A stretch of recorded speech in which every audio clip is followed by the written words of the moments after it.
Hello everyone. ఇవాళ నేను శ్యామల నవరాత్రుల్లో 6వ అవతారమైన వాస్యమాతాంగి అమ్మవారి కోసం చెప్పబోతున్నాను. నాకు తెలిసింది కొంత, ఆ కొంత మీకు స్క్రీన్ షేర్ చేసి చెప్తున్నాను. ఫస్ట్ శ్యామల నవరాత్రుల్లో 6వ అవతారమైన శ్రీ వాతాంగి మాత దేవి.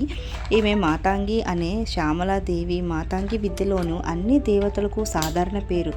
ఎందుకంటే ఆమె ఋషి మాతాంగిని తన తండ్రిగాను మొత్తం మాతాంగ ప్రజలను తన ప్రియ జనంగాను అంగీకరించడం ద్వారా ఆమె దైవిక మానాన్ని అంగీకరించింది.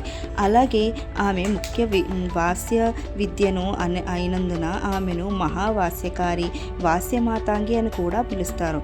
ఈ భౌతికంగా వాదాల్లో ఆమె వాస్య సమ్మోహన సిద్ధిగా పూజించబడుతుంది.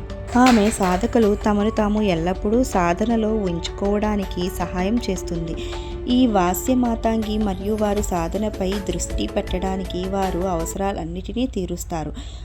ఆమె చేతిలో పాశ, అంకుశ, ఖడ్గ మరియు బేతం అని దండకం వంటి వాటిని పట్టుకొని ఉంటుంది. ఆమె అన్ని సిద్ధులు మరియు అభిష్టలను ఇచ్చే దేవత. ఆమె శీఘ్రసిద్ధిదాయిని మరియు ఆమె సాంప్రదాయాలచే పూజించే దేవత. ఈవిడని ఎవరైతే పూజిస్తారో ఆవిడ అన్ని కోరికలను నెరవేరుస్తుంది. ఇంతటితో నాకు తెలిసింది మీకు చెప్పాను. ఓం శ్రీ వాస్యమాతాంగి దేవియే నమో నమః.